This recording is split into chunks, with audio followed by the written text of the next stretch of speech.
আসসালামু আলাইকুম। আজকে দেখাবো মোল্ড ছাড়া কিভাবে আমরা জিপসাম প্রোডাক্ট তৈরি করতে পারি। আমি একটা শপিং ব্যাগ নিয়ে নিয়েছি, দেখতেই পাচ্ছেন। আর আগে থেকে কেটে রাখা কাগজ আমি নিয়ে নিলাম এবং কাগজটার মাপটা এখানে আমি পেন্সিল দিয়ে ড্রয়িং করে নিয়ে তারপর এই শপিং ব্যাগটা কেটে নিলাম। তো শপিং ব্যাগটা একটু যেন শক্ত হয় সেদিকে খেয়াল রাখবেন। যে আমরা অনেক বড় বড় শোরুমে গিয়ে দেখবেন যে মোটা মোটা শপিং ব্যাগ দেয়, সেগুলো কিন্তু পরবর্তীতে আমাদের কোনো কাজে লাগে না। তো আমি ভাবলাম এই শপিং ব্যাগটাকেই আমি মোল্ড এর বিকল্প হিসেবে কাজে লাগাতে পারি কিনা।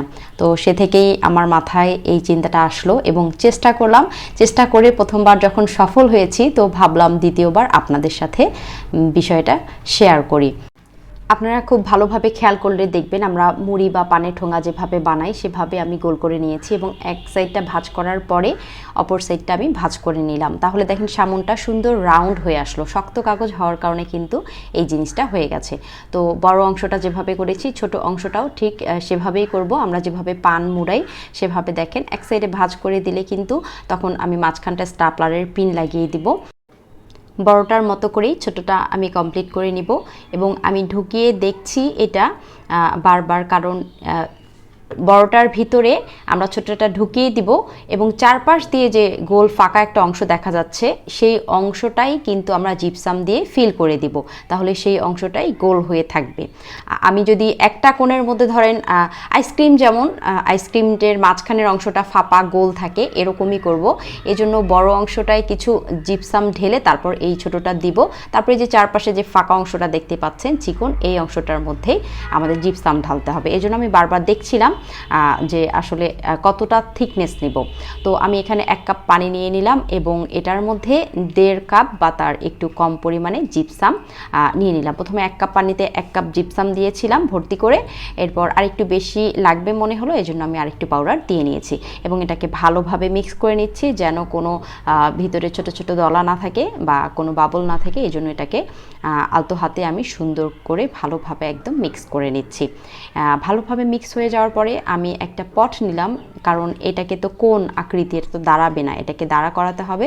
এজন্য যে কোনো একটা গ্লাস বা যেটার মধ্যে আপনার ঢালতে সুবিধা হবে বা এটা দাঁড়া করাতে সুবিধা হবে সেটার মধ্যে আমি কিছু জিপসাম ঢেলে নিলাম এবং ছোটটার মধ্যে আমি মার্বেল দিয়ে নিলাম, কারণ এটা যেহেতু কাগজ এটা কিন্তু নিচের এই যে আমি নিচেরটাই দিচ্ছি নিচের কোণটাতে, তো উপরের কোণটা ভেসে আসে, এই জন্য একটু ভারী কিছু দিলাম যেন এটা ভেসে না আসে। আর আমি একবারেই বেশি করে দিব না, সেক্ষেত্রে উপচে আসবে। আমি একটু বারবার অল্প অল্প করে দিয়ে দেখছিলাম যে আসলে কতটুকু দিলে পরিমাণটা ঠিক থাকবে, না হলে কিন্তু বের হয়ে আসবে। তো আমি কিছু পরিমাণ ফাঁকা রেখেছিলাম প্রথমে, এই জন্য এখন সেটা চামচ দিয়ে আস্তে আস্তে আমি ঢেলে দিচ্ছি। আসলে এই হাতের কাজগুলোতে খুবই ধৈর্য সহকারে আস্তে আস্তে করতে হয়। একবারে যদি ঢেলে দেন সেক্ষেত্রে দেখা যাবে আপনি যখন এই মাঝখানে ছোট কোণটা ঢুকিয়ে দিয়েছেন তখন বাড়তিগুলো উপচে বের হয়ে পড়ে আসবে। তো ময়লা নোংরা আমরা যেন না করি বা জিনিস নষ্ট না হয়, এই জন্যই একটু আস্তে ধীরে কাজ করতে হবে। আর কাজটা করার সময় কিন্তু এটা নরম থাকতেই মাঝখানের অংশটা, যে মাঝখানের কোণটা দিয়েছি সেটা মাঝ বরাবর বসাতে হবে, যেন চারপাশের এই যে সাদা জিপসামের লেয়ারটা দেখা যাচ্ছে সেটা যেন সমান থিকনেস থাকে। এই জন্য এটা মাঝ বরাবর বসাবো। যখন একটু শক্ত হয়ে যাবে এটা কিন্তু তখন সরালে সরবে না, তাই আপনার এই কাঁচা অবস্থাতেই এটা যেন মাঝামাঝি থাকে সেটা একটু খেয়াল রাখবেন। আমি কিছুক্ষণ এটা হাত দিয়ে ধরে রেখেছিলাম, না হলে আসলে এটা পড়ে যাচ্ছিল। আমি বিকল্প কোনো ওয়ে পাচ্ছিলাম না যে এটা দাঁড় করে রাখানোর জন্য। পরে একটা ছোট পট নিয়েছিলাম, পট নিয়ে সেটাতে কিছুক্ষণ ধরে রাখার পরে ছেড়ে দিয়েছিলাম। পরে ভালোভাবে শুকানোর পরে এটা থেকে আমি কাগজ বের করে নিচ্ছি। আসলে মোল্ড অনেকের কাছে কেনা একটু কষ্টসাধ্য হয়ে যায়, কারণ মোল্ডগুলোর দাম অনেক বেশি।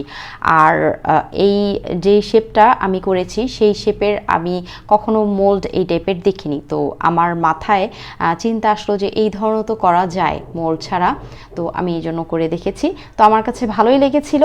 এই জন্য প্রথমটা আমি এক কালার হোয়াইট কালারই করেছিলাম এবং পরেরটা এটাতে আমি ডেকোপাজের কাজ করব, এই জন্য ভাবলাম আপনাদের সাথে শেয়ার করি। তো আমি এখানে কাগজটা ভালো করে তুলে নিচ্ছি।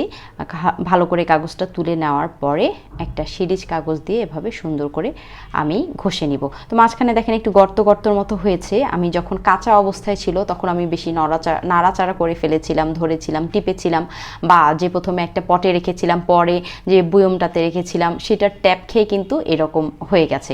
কিন্তু আমি প্রথমের দিকে যেটা করেছিলাম, প্রথম দিন যেটা বানিয়েছিলাম সেটা কিন্তু খুবই সুন্দর ছিল। আর একটা যে কথা আপনাদেরকে বলতে ভুলে গেছি, দেখেন পিছনে একটা ফুটার মতো আছে, এটা কিন্তু আমি দিতে ভুলে গিয়েছিলাম। তো নেক্সটে যখন এটা আমি খুলেছি, একটু কাঁচা থাকতে বা একটু নরম থাকতেই কিন্তু ছোট যে স্ক্রু বা তার থাকে না, যেগুলো আমরা পেরেক বলে, দেয়ালের মধ্যে ঠুকি, সেই তারটা আস্তে আস্তে করে ঘুরিয়েছি এবং সুন্দরভাবে এটা অটোমেটিকলি ফুটা হয়ে এসেছে। এটার জন্য আমাকে খুব কষ্ট করতে হয়নি।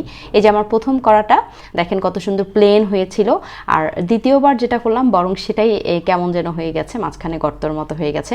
এজন্য কাজ করার সময় একটু সাবধান থাকতে হবে। আমি এখানে ডেকোপাজ পেপার নিয়ে নিলাম। আপনারা আপনাদের পছন্দ মতো যে কোনো ডেকোপাজ পেপার নিতে পারেন, বা আপনারা যদি চান এখানে ফেব্রিক্সের কালার দিয়ে কালার করতে, বা যে কোনো ধরনের ডিজাইন আপনারা আপনাদের পছন্দ মতো করতে পারেন। তো আমি এখানে ডেকোপাজ নেওয়ার কারণটা হলো যে এটা একটু সুন্দর ইউনিক একটা লুক আসবে, এই জন্য আমি ডেকোপাজ পেপারটা কেটে নিলাম। অনেকে আমার বিভিন্ন জিপসামের যে ভিডিওগুলো আছে সেগুলোতে বিভিন্ন ধরনের কমেন্ট করেছেন, আপু জিপসাম কোথায় পাবো, মোল্ড কোথায় পাবো, এগুলো নিয়ে কিন্তু ডিটেলস আমি ভিডিও দিয়ে দিয়েছি। এবং আমি এমন ভিডিও দেই, ডিটেলস এমনভাবে বলে দেই যেন নেক্সট আপনার অসুবিধা হওয়ার কথা না। তারপরেও অনেকে আছেন যে ভালোভাবে সব ভিডিওগুলো দেখেন না, শুরু থেকে শেষ পর্যন্ত হয়তো বা টেনে কেটে দেখেন, এই জন্যই আপনাদের কাছে তথ্যগুলো মিস হয়ে যায়। আমি কিন্তু আমার এগুলো অনেক ভিডিও আছে যে আলাদা করে মোল্ড বা জিপসামের প্রোডাক্ট সব আপনি কাঁচামালগুলো কোন পেজে পাবেন সব নিয়েই কিন্তু আমার কাছে আলাদা আলাদা ভিডিও দেওয়া আছে। ছোট ছোট যে রিলসগুলো আছে সেগুলো আমি দিয়েছি, ডিটেলস ভিডিও কিন্তু দিয়েছি। আপনারা প্লিজ একটু দয়া করে পুরো ভিডিওটা দেখে নেবেন এবং শুনে নেবেন। এরপর আমি মটপজ গ্লু নিয়ে নিলাম। তো মটপজ গ্লুটা এভাবে ভালোভাবে পুরোটার মধ্যে লাগিয়ে, যতটুকু আমরা এই ডেকোপাজ পেপারটা লাগাবো সেইখানে আমি মটপজটা ভালোভাবে লাগিয়ে নিচ্ছি, এবং এইটার উপরে তারপরে আমি ডেকোপাজ পেপারটা লাগিয়ে দিব। এর আগেও কিন্তু আমি ডেকোপাজ পেপার এর কাজ দেখিয়েছিলাম, আপনারা দেখেছেন কিনা জানি না, যারা দেখেননি অবশ্যই দেখে নেবেন। পুরনো কাপড়িচকে আমি নতুনভাবে লুক দিয়েছিলাম এই ডেকোপাজ পেপার এর কাজে দিয়েই কিন্তু। তো এটা ভালোভাবে আলতো করে সুন্দর করে লাগিয়ে দিলাম, এবং আলতো করে কিন্তু আমি যেহেতু স্পিড বাড়িয়ে দিয়েছি এই জন্য মনে হচ্ছে অনেক জোরে করছি, কিন্তু না, খুব বেশি জোরে করা যাবে না, তাহলে কিন্তু কাগজটা ছিটে যাবে। মটপজের যে গ্লুটা আছে সেটা দিয়ে এভাবে আস্তে আস্তে করে আমি সুন্দরভাবে এটা বসিয়ে দিচ্ছি। স্পিড না বাড়ালে আসলে ভিডিওটা অনেক বেশি লম্বা হয়ে যায়, তাই আমি স্পিড বাড়িয়ে দিয়েছি।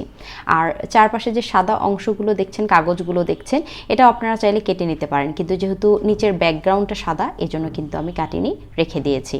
নিচের এই অংশটায় বাড়তি একটু কাগজ আমি এভাবে ডেকোপাজ পেপারটা কেটে লাগিয়ে দিলাম।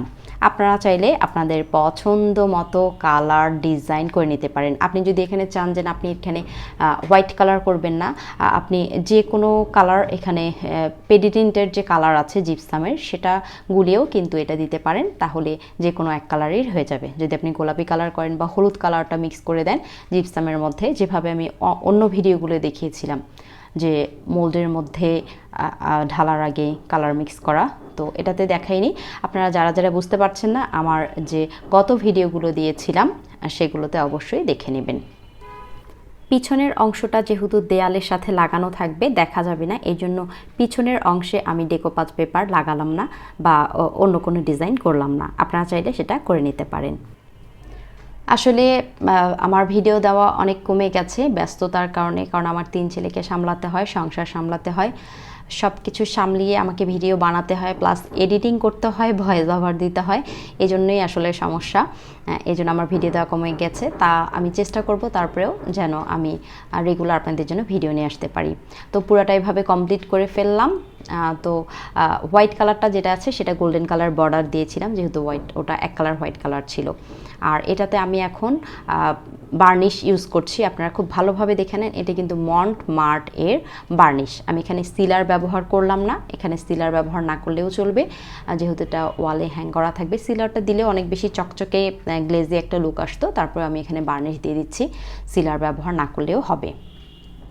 তো এটা মন্টমার্টের বার্নিশ আমি এখানে ব্যবহার করছি। এটা কিন্তু যখন ডেকোপাসটা শুকিয়ে যাবে সুন্দরভাবে, একটা লেয়ার না শুকানো পর্যন্ত কিন্তু তাড়াহুড়া করে আপনারা কাজ করবেন না, আর একটা লেয়ার দিবেন না। যখন আমি আমার যে নিচে আমি দিয়েছিলাম মটপজ গ্লুটা একদম শুকিয়ে যাওয়ার পরে, ডেকোপাস পেপার শুকিয়ে যাওয়ার পরে কিন্তু আমি বার্নিশটা করলাম, এই জন্য সুন্দর চকচকে একটা ভাব চলে আসলো। তো দেখেন দুইটাই পাশাপাশি রেখে দেখাচ্ছি, এক কালার করেছি একটাতে, আর একটাতে আমি ডেকোপাস পেপারের কাজ করেছি। দেখেন কোনটা ভালো লাগলো আপনাদের কাছে জানাতে কিন্তু ভুলবেন না। আর সব সময় যেই কথাটা বলি সেই কথাটা আবার বলবো, ভিডিও ভালো লাগলে অবশ্যই লাইক কমেন্ট শেয়ার করতে ভুলবেন না। চ্যানেলে নতুন হলে চ্যানেলটি সাবস্ক্রাইব করে পাশে থাকা বেল আইকনটি ক্লিক করে দিবেন। দেখা হবে নতুন ভিডিওতে, সেই পর্যন্ত আল্লাহ হাফেজ। আমি লুবনা বিদায় নিচ্ছি।